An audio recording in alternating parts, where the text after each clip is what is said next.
पर्वत पर रेवती नाम का नक्षत्र गिरा तो उस नक्षत्र के गिरने से एक कन्या का जन्म हुआ, जिस कन्या का नाम हुआ रेवती। वहीं एक ऋषि थे, रैवत पर्वत की तलहटी में ही उनका आश्रम था।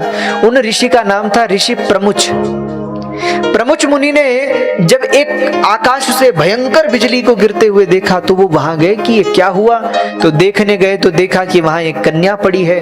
तो उस कन्या को महर्षि प्रमुच लेकर अपने आश्रम में आ गए और उस कन्या का पालन पोषण करने लगे। धीरे धीरे वो कन्या बड़ी होने लगी और जैसे जैसे वो कन्या बड़ी होने लगी, बड़ी सुंदर और तेजस्वी हो गई, क्योंकि उसका जन्म तो रेवती नक्षत्र से हुआ था। रैवत पर्वत पर वह कन्या मुनि प्रमुच को मिली, इसलिए मुनि प्रमुच ने उसका नाम रेवती ही रख दिया। धीरे धीरे कन्या बड़ी हुई। अब ऋषि के मन में एक चिंता सताने लगी कि कन्या बड़ी हो गई है, विवाह के योग्य हो गई है, कहाँ इसका विवाह करूं। अब मैं ठहरा महात्मा ऋषि मुनि, जंगल में तपस्या करने वाला, लोगों से दूर दूर तक मेरा कोई लेना देना नहीं, संसार में आना जाना नहीं, तो किसको देखूं, इसके वर के योग्य कौन होगा।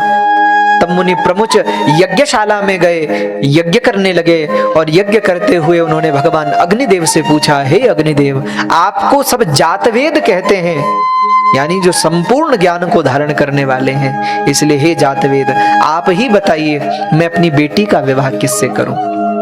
तब अग्निदेव मुनि प्रमुच के सामने प्रकट हुए और प्रकट होकर कहा, हे ऋषिवर, थोड़ी ही देर में आपके आश्रम में एक दुर्दम नाम के राजा आएंगे, जो बड़े तेजस्वी हैं, बड़े तपस्वी हैं, बड़े मेधावी हैं, बड़े ऐश्वर्यवान हैं, श्रेष्ठ हैं। आप उन राजा दुर्दम से अपनी इस रेवती नाम की कन्या का विवाह कर दीजिएगा, वही आपके इस कन्या के योग्य है।